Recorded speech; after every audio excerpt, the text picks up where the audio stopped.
ঠ্যাং চামড়া কলিজা ও মাথা রান্না। আসসালামু আলাইকুম বন্ধুরা, আজকে আমি বানাতে যাচ্ছি মুরগির ঠ্যাং চামড়া কলিজা আর মাথা দিয়ে একদম মজাদার ঝাল ভুনা। চলুন দেখে নিই কীভাবে খুব সহজে বানানো যায়।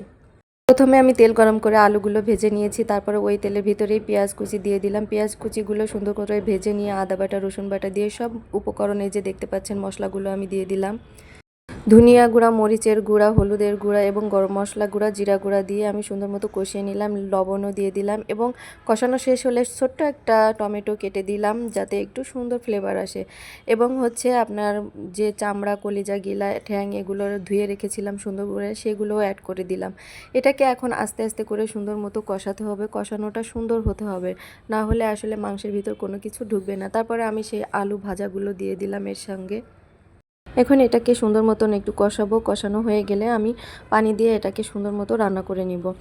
আর দেখতেই পাচ্ছেন মাংসটা কি সুন্দর কষানো হয়েছে এবং কত সুন্দর কালারটা আসছে এবং ঘ্রাণটাও অসাধারণ।